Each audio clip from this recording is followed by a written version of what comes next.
Oh, what have we done?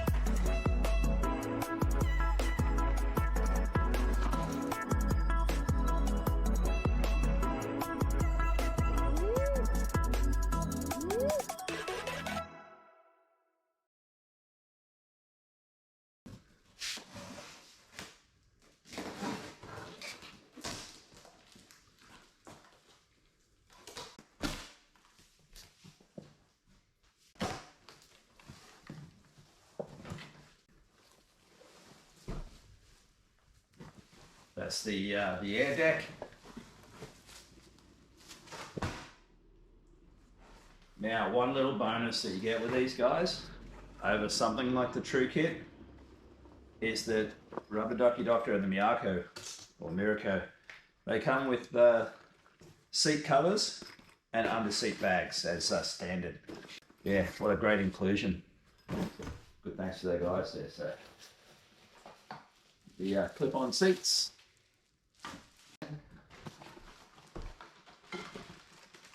Set of two-piece oars. Now it comes with the standard pump. Not a bad looking little pump. Has a gauge on the top here, so if you do just want to go with the standard included pump, it does have all the gauges here to get it up to the right pressure.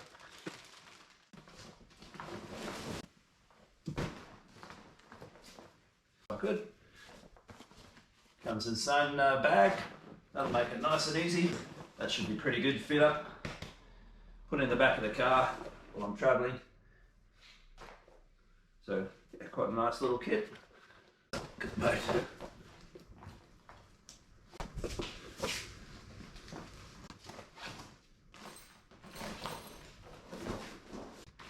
Some more straps.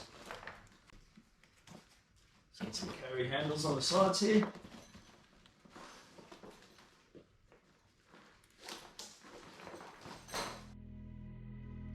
Today, I'm building a Miarco 365 Travel Cat.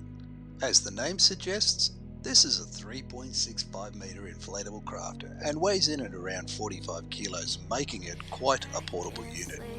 They come from Rubber Ducky Doctor in South Australia, and you can find them in my links in the description below. Air pressure for the forward side chambers is 3.6 psi and 10 psi for the floor, which is surprisingly firm. Now on this build, I chose to install the seats before fully inflating the boat, but as I've found out, you can inflate the boat to its full pressure and simply slide the seats on. Now I tested both an electric 12-volt pump and also the portable pump that comes with the boat. The portable pump is quite efficient and has a really good working gauge on it. I had no issues, and it was only roughly about 20% slower using the portable pump. All up, this Miarco build was very simple, and the boat came surprisingly fast from the guys. The boat's really well made and comes with all your standard features you'd expect to find. It has the oar holders, which can be used for a bimini, and it also comes with all your handles, D-rings, hard cones, rubber stripping on the bottom and down the sides with skegs to keep you straight. Alright, it's the next day. And what we're going to do is we're going to get the boat out, turn around, we're going to sit it up on these little stands that I've got for my kayak, and then we're going to put the wheels on today.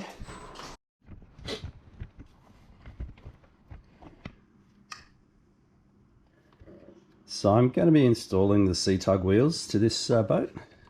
They're all plastic, weigh a little bit more I suppose than some of the aluminium Raylo versions, but the good thing is there's no metals in them, so we shouldn't have any problems with corrosion. They're nice and sturdy, they should roll over sand quite well, and the good thing is to install them, it's just a matter of 4 screws, and they give you these little templates that you can put onto the back, which we're going to place there and decide where these need to go. So let's have a look at that and we'll go from there. So where I've decided is the best place to go is to line this outside edge up just inside this rubber here, the overlap, and we're going to line the bottom left-hand edge, the top of the bung. That gives enough clearance for the wheels on the underside, and it also gives enough clearance for the up the top here.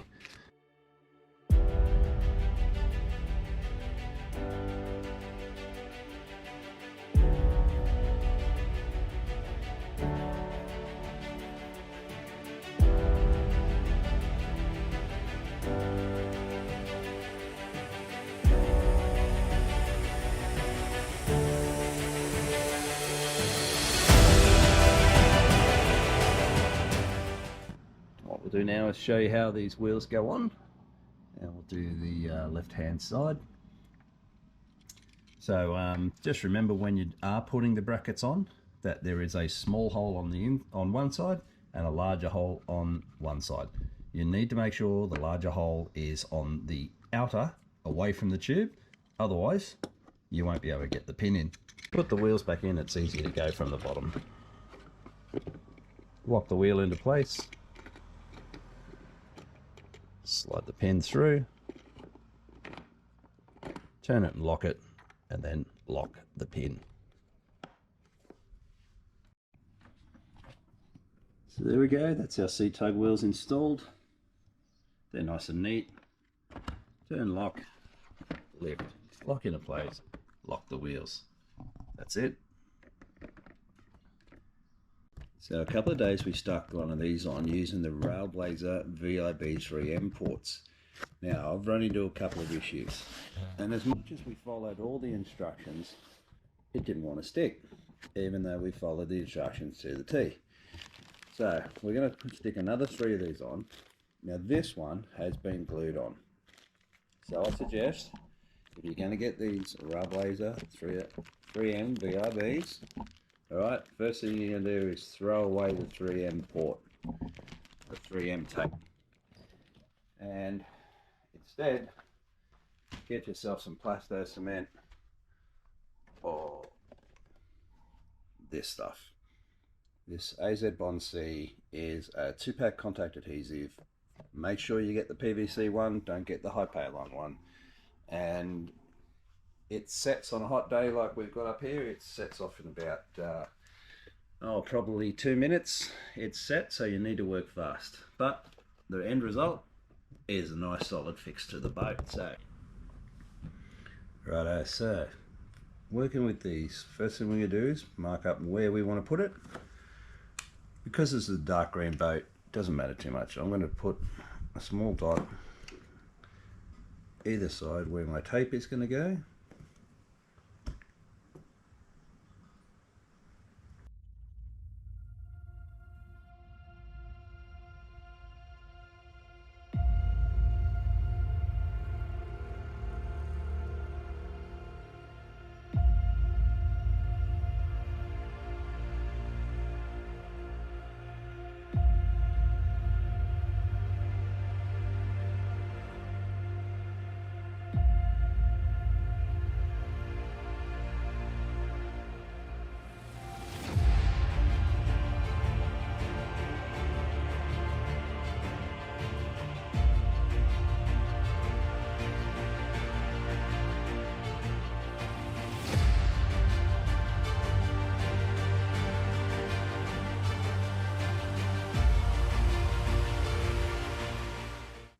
Alright, so time to mix up some glue. Now, bit warm up here, so we need to work reasonably quickly with this, and you don't want to mix too much because you don't get a lot of working time. That's probably about all we're going to need for this.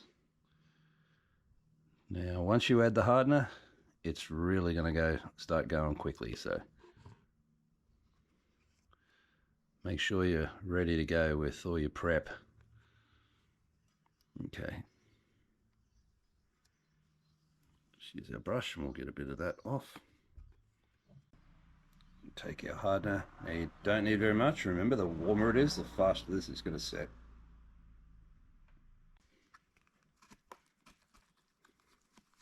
And you can see already it's started to gel off just from the instant it touched it.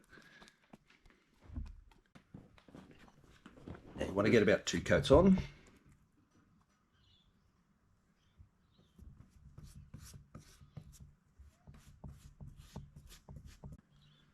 Grab this and work out to the edges. It's the easiest way to do this.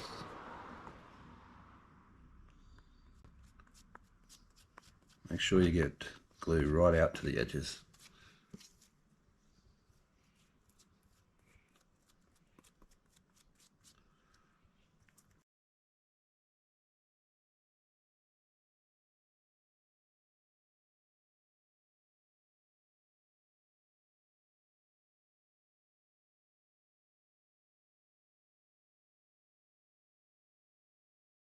I'm going to give a tiny amount of heat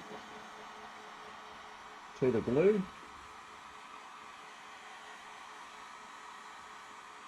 Not too much, you don't want to damage your boat.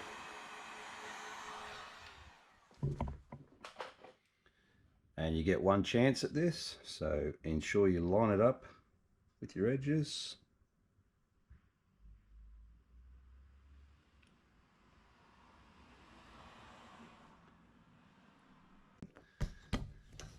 And that's as much as it is. We'll leave that now for probably in the next 24, 48 hours to get a proper solid cure.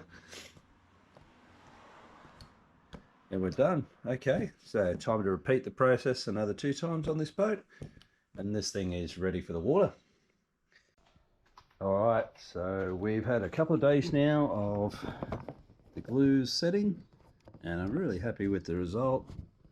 That AZ bond, it does a really good job. So all of these are stuck right down. A little bit of glue on the edges, I'm not too worried about that. You can't really see it on this olive green, but they've come up really good. So there we have it.